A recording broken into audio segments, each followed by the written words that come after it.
Good evening and welcome to this special call meeting for fiscal year 2024 budget process update of the Savannah Chatham County Public School System. I will ask Ms. Miller-Hale, has this been posted properly? Hale Miller, sorry. I know, got it. Yeah, there you go. Do I have a motion to approve the agenda? Thank you. All in favor? Aye. Motion passes. Ms. Cooley, the mic is yours.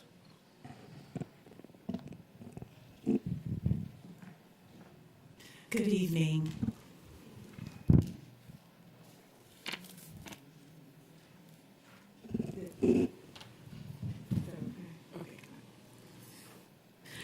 Tonight we're going to go over the proposed budget for the Savannah Chatham County Public School System for fiscal year 24.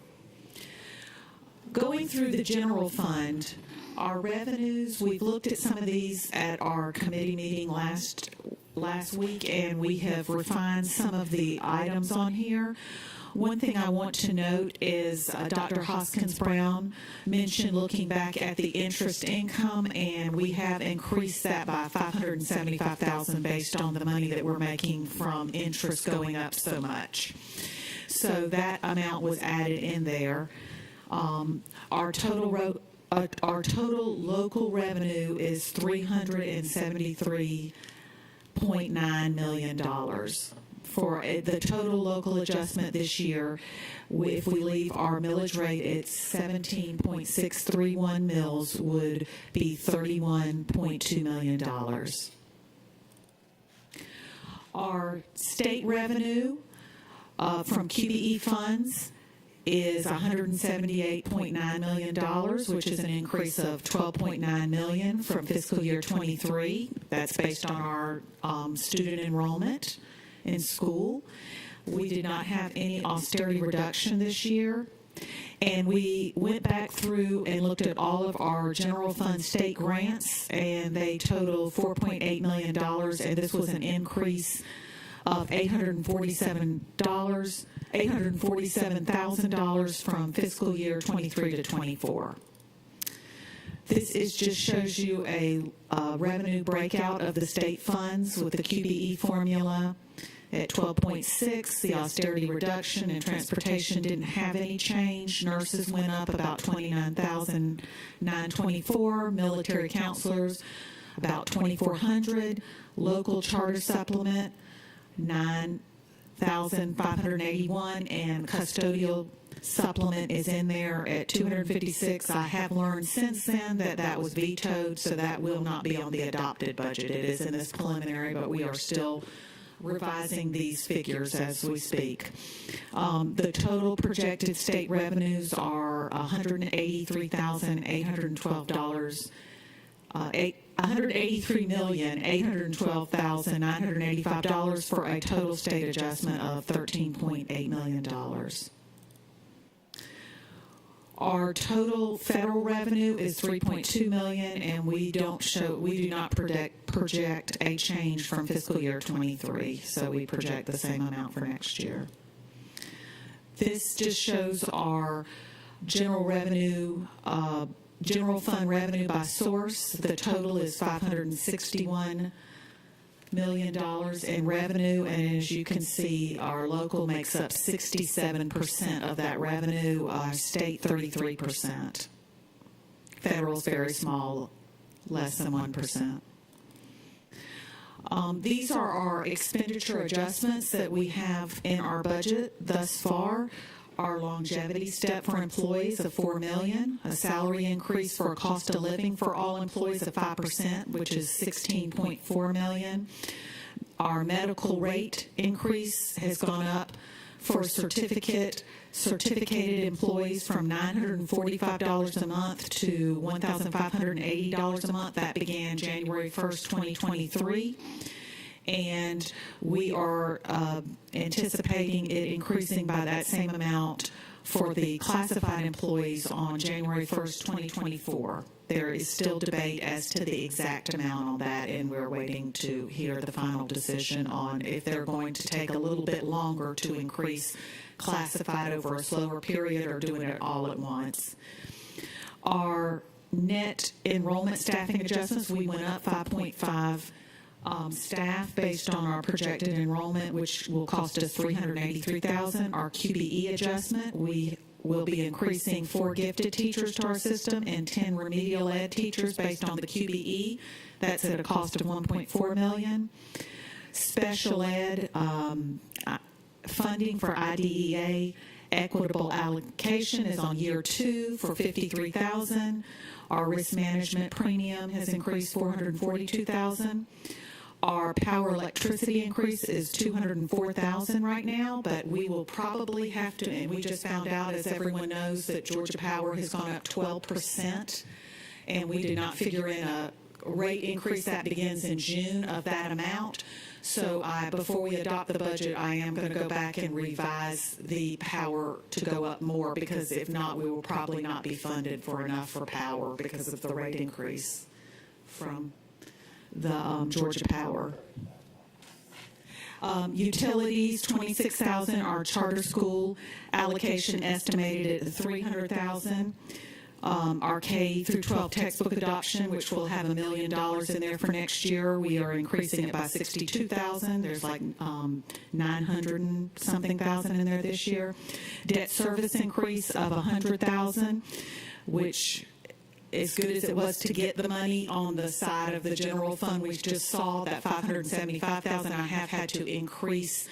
We used to be able to get by for our debt service payments at $50,000, and this year we've had to increase it to $150,000. It may have to be increased before the year ends again, but we are estimating a $250,000 payment because of our interest rates going up for our debt. The debt we were not allowed to prepay off. So I have that in there, increasing it $100,000 because we're right now at $150,000. It has gone up considerably. It used to be a very small amount in the past when the interest rates were so low.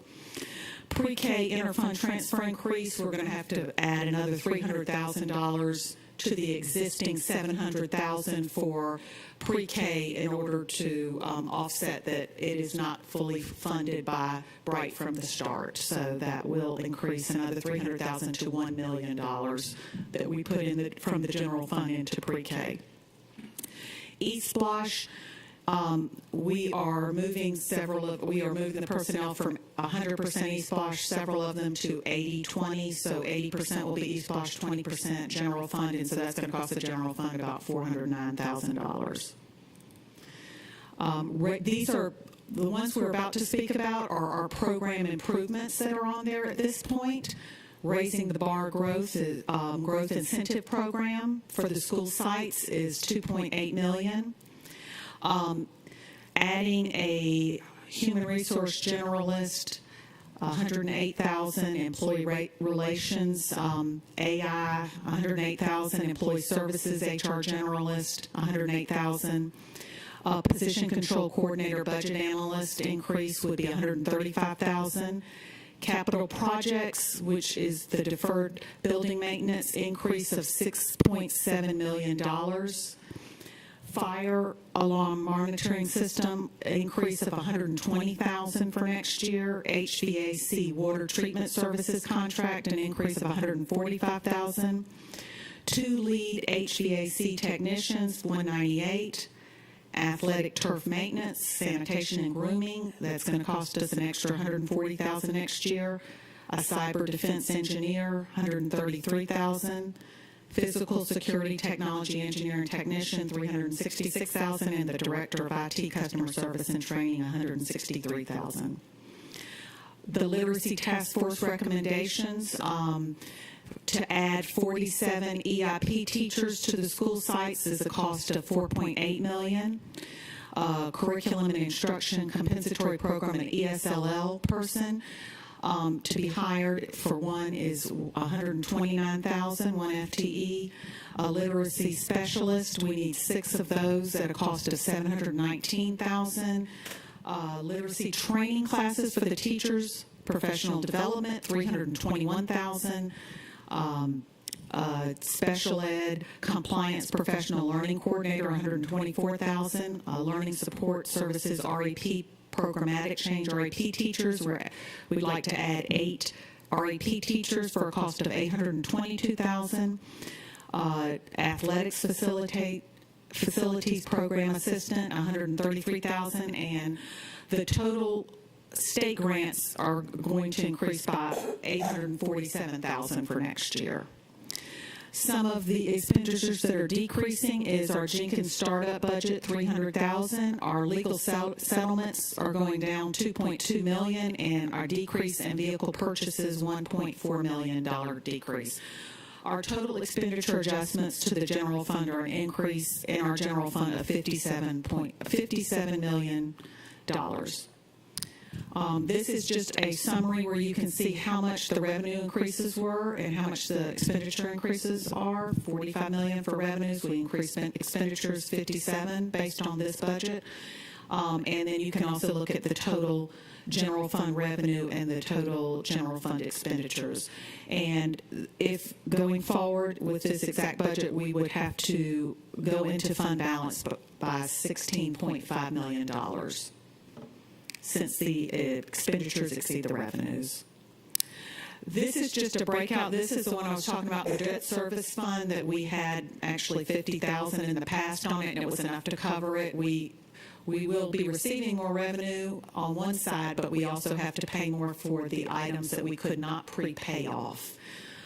Back a couple of years back, we paid off all our debt, which thank goodness, especially with this interest increases in interest, but this is one that they would not allow us to prepay off. So we have paid everything we can possibly pay, so we're not in debt. Our capital projects funds. This is just showing we are budgeting $87.6 million in revenues and expenditures for the capital projects fund, like our eSplash. Our special revenue funds, you can look across here and go through these. These are like our Title I, CARES Act, charter school implementation. I just listed each one individually on these next 2 slides. The total special revenue funds are $183,283,943. Internal service funds, we have workers' compensation at $2 million, unemployment at $242,000. Our employee dental plan, we do not have any revenue because we are turning that over to be handled outside of the district. But we do have that expenditure in there, which is going to be used mainly, I believe, for recruitment. Strategic goal, strategic goal number 4, fiscal responsibility and resource stewardship, and these are our 4 budget objectives for the next few years. This just shows you our budget calendar of what we have coming up to finish out the rest of the fiscal year, and I'm open to any input or comments or questions or anything anybody has. Thank you, Ms. Cooley. Ms. Hall? This is a big disappointment, the vetoing of this custodial supplement. And I'm wondering, Mr. Jackson, if we have any money in a nook or cranny that we could put towards that. Because we've spent a lot of time over the last couple of years talking about the need to support our custodial staff. And we're suffering lots of vacancies, people leaving to go elsewhere. So I'm wondering if there's anything we can do to combat this new situation. Yes, ma'am. We will be more than happy to share with the board some initiatives that we've done locally prior to the state trying to put it into the governor's budget. We actually do have a local supplement that we were able to provide from CARES Act that the custodians are currently receiving. But we can talk more about that when we have actually a budget workshop. Yes, ma'am.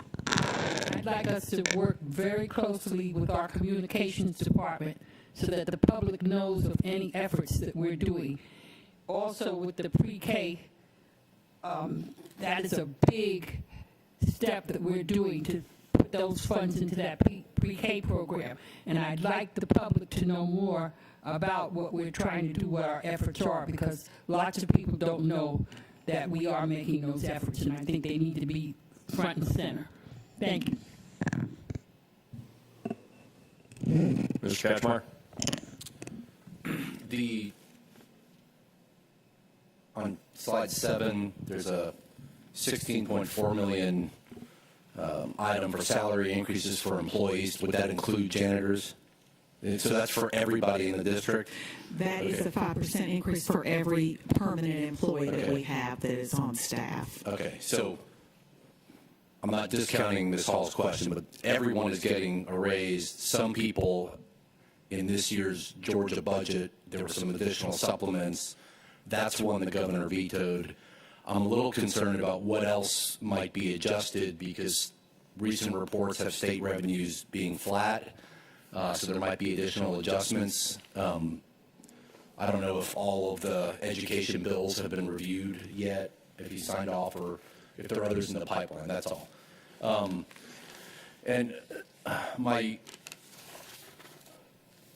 I added up everything kind of quickly and tried to figure out what was state mandated, increased costs that we have no control over versus local. I'm a little concerned about using $16.5 million in fund balance. We do have excess funds in fund balance. We had, I think 2 years ago, a discussion about what should we have versus what the state recommends. I think it was 2 months recommended, and we have more. And I actually am in favor of having more because of where we live and hurricane risk and all that. But if we're using $16 million from fund balance this year, that means we have to use $16 million from fund balance potentially next year unless revenues go up. And pretty soon we're back under 2 months or 3 months. So there are a lot of spending priorities here. I just think we need to be cautious about figuring out what on these lists are going to require recurrent spending and what is a one-time spend. The K-12 textbook adoption for Tier 1 learning and ELA reading, that might be a one-year thing. I don't know if it's recurrent. But I think what is going to be recurrent down the road and what isn't, I think will help us analyze what's at least here. I'm a little leery of using $16 million. I'm fine with using some fund balance, particularly for some of the initiatives that there's significant board support for. But we do some of this stuff now, and then next year when we're at 2.2 months of fund balance and we're short $27 million, we're going to be in trouble. So we need to think that through. Thank you. Ms. Grabowski? Thank you. So thank you for your report. I know one of the other areas of the state budget that took a hit was in the free and reduced lunch program supports. There was originally over $6 million that the General Assembly had included in the budget that was taken out. Do we anticipate having to fill any additional gaps for our students that are on free or reduced lunch to make up that difference? We have not put any more in the budget because we do already put quite a bit of money into the school food service from the general fund. So I believe at this time we feel we're good with continuing the current services as they are right now. Okay. And then to Mr. Kachmar's point about looking at future years, I know we've talked about the ending of the CARES Act money, so I think that's another element that we need to fold into that forecast and understanding how we're going to transition from that federal money into being able to support those programs. I think that also should be part of that analysis. And then the last comment is I would really like us to look I talked a little bit with Mr. Ray about the Raising the Bar Growth Incentive Program after our last meeting. And while I understand the intentions behind it, I want us to make sure that that's the most effective way to be able to use $3 million in achieving what we were hoping to see through our growth. Incentive-based pay is a double-edged sword. So I just want us to be very, and I think it would be helpful for the board to understand a little bit more about what that program entails, and if that's intended to be a one-time program or if that's something we intend to continue moving forward. Thank you. Dr. Hosking-Brown? Thank you. I'm wondering if there's a way that we can know a couple items. As Mr. Kachmar was speaking, I was thinking that $16 million coming from fund balance was something that might be putting us closer to the state recommendation for where fund balance should rest, since we've gotten recommendations from our external auditor that we're going to get some feedback about needing to expend those funds. So my question is, are there items on here that are intentional around expending fund balance? And the other thing is, I'm curious to know, unrelated but separate question is, what items in this reflect budget committee deliberation or recommendations from the budget chair? Like, are there different ways that we can look at some of these priorities that reflect those two ideas? If you don't mind, and not to be kind of out of place, we plan to have additional discussions on the budget for the board members. This particular meeting was designed as a public hearing and not a budget workshop, so we want to keep that in mind, give the public the opportunity to give input. We will take in their input, and we'll share that information with the board, along with other questions that you may have after this meeting. Sure, that's fine. So you'll just table these questions and we'll talk about them another time? Yes, ma'am. Awesome. All right, thank you. Thank you. Ms. Hall, did you have another comment? It was going to be if you had any idea exactly how much we have left of our CARES Act money, but that can be put aside also. I can wait on that answer. And there is some CARES Act balances that we are projecting them to be for next year. If you look in 420 and 448, we put what we anticipate is going to be the balance beginning next year. That is, of course, an anticipation looking at what has been spent so far. Let's see, that was on...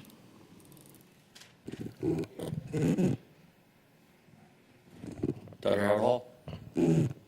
Yes, during the budget workshop, I'd like to hear more information regarding the CARES Act funds, because the key component in CARES Act funding as well as federal funds is sustainability. So I'd like to know what's being sustained. Once those funds have been depleted, what type of sustainability do we have in place regarding programs and actually materials that we have purchased, such as computers and different programs and software. So I'd like to, just have a discussion on the sustainability of the CARES Act funding during the workshop. Thank you. Thank you. Thank you, Mr. Jackson, for our refocus. I will now open the meeting to public comment. Daniela Rodriguez.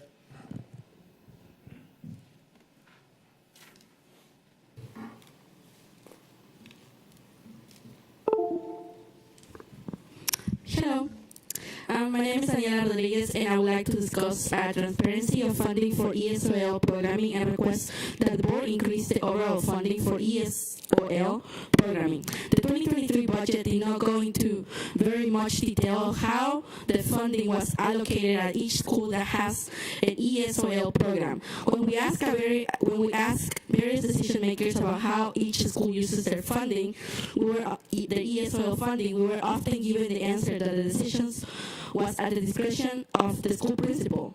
How each school uses their ESOL funding should be made public, and there should be clear minimum standards of how that same funding should be used. Some ESOL schools are clearly doing better than others and have more Spanish-speaking staff. At the very least, it should be required that each school invest a certain amount in hiring bilingual staff and not simply resort to pulling funding from other sources to fill that need. Funding of bilingual staff needs to be a priority at all schools, not just an afterthought. Please address these issues in the 2024 budget. Clearly address how ESOL programming is funded and how safe funds are used at each school. In the 2023 budget, $2,007,907 $2,792,756 were allocated for ESOL programming, and $27,100,015 with $540 was allocated for gifted programming. That's around 9 times more funding. The 2024 budget information you shared today only shows an increase of $100,000 for ESOL funding in 2024. That's merely a drop in the budget for ESOL programming, and the investment in the district should be making, and the investment in the district should be making needs. It needs to match the energy that the board says they have to help the immigrant students. So that energy needs to be reflected in the budget. Ensuring that English as a second language students receive the services and the attention that they need should be a priority. So today I'm here asking you all to increase the funding that is allocated for English as a second language students and the programs in 2024. Thank you. Thank you. Mr. Hector Lopez?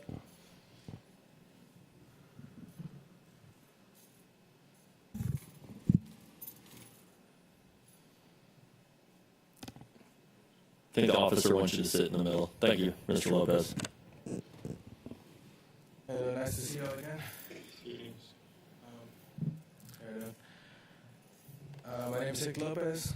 I would like to discuss funding for the ESOL students in the 2024 budget. There are 10 schools in Chatham County that provide ESOL services to students within our district. One school in Chatham County has an alleged fully staffed ESOL department of 5 certified teachers that are working with around 200 students. That means that each teacher is responsible for 40 students. I don't know if you guys remember the last time I talked to y'all, but I told you that my mom was a teacher and she would be tripping if like there was 40 students in her class. So imagine having a standard classroom with 40 students and expecting them to succeed and having an individualized help they need to achieve. Additionally, imagine expecting a teacher in a standard classroom to be able to efficiently manage 40 students at a time and plan learning activities that meet each student's needs. That's a request that most teachers would not tolerate because it's not a set student. It would not set students or teachers up for success.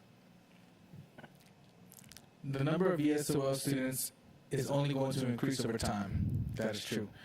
So making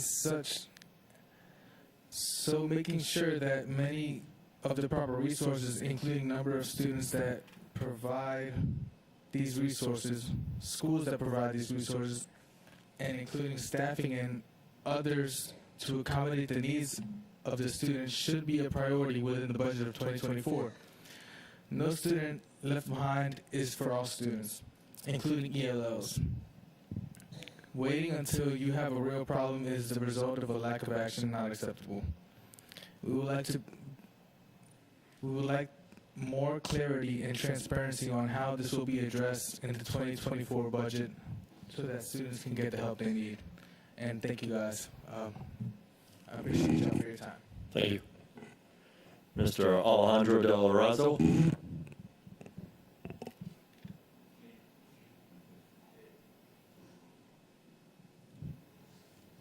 Hello.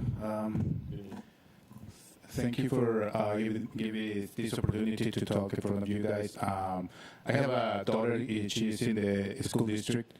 So we just want to make some points about, for example, the budget process PowerPoint that was updated today. And objective number 1 states create and maintain a student-focused budget that provides the best possible education necessary and necessary resources for the delivery of the quality of institutional programs.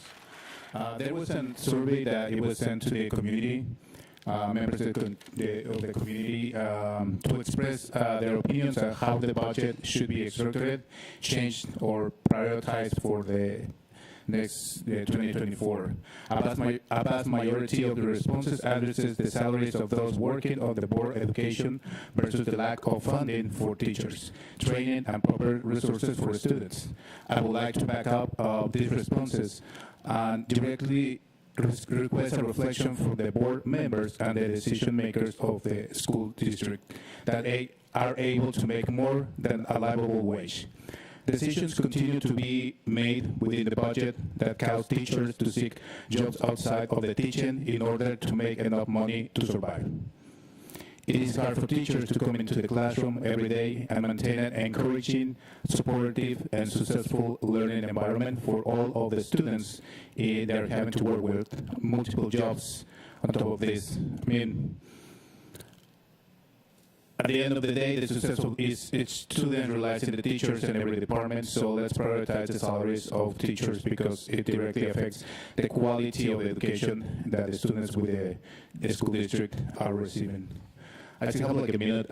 I just want to say it's important for me as a parent know that the person who is in charge to taking care of my kids or the education is doing it, you know. He's having a good time, he's having a good salary, he's enjoying their lives.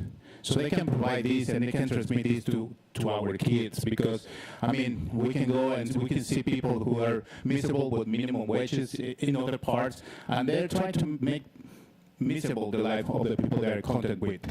Teachers should be different. They should be paying one of the top, in my opinion, right? There is countries where doctors and teachers, they have the same wage, and I think that's fair because they're the ones who are in charge of the future of our kids. I have seen many stories where a bad teacher, it will just destroy the future of some kids. So thanks for being here, and thanks for taking care of our kids. Thank you, Mr. Del Rezo. Mr. Rooney?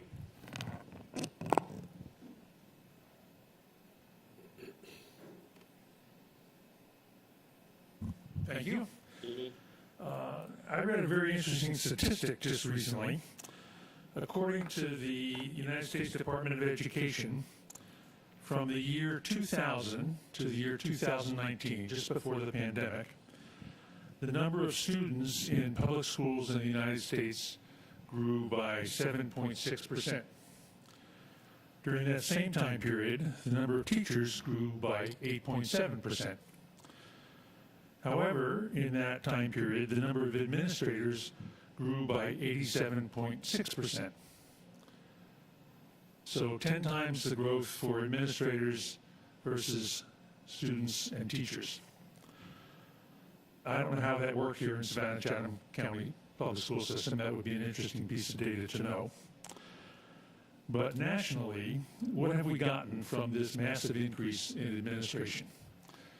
Are the schools better? Are our children reading better? No. So how much of the Savannah-Chatham County Public School System budget is spent on administration? And could that money be more productively used in the schools? In my business experience, which I mentioned last time I spoke, very often cutting overhead at the corporate level and investing it at the plant and local level generated an enormous return on investment. And in schools, I think the same is true. The kids are in the schools, the teachers are in the schools. That's where we should be focusing on and eliminating any unnecessary overhead. Thank you. Thank you. Do I have a motion to adjourn? I move that we adjourn. All in favor? Motion passes 8-0-0. Meeting is adjourned.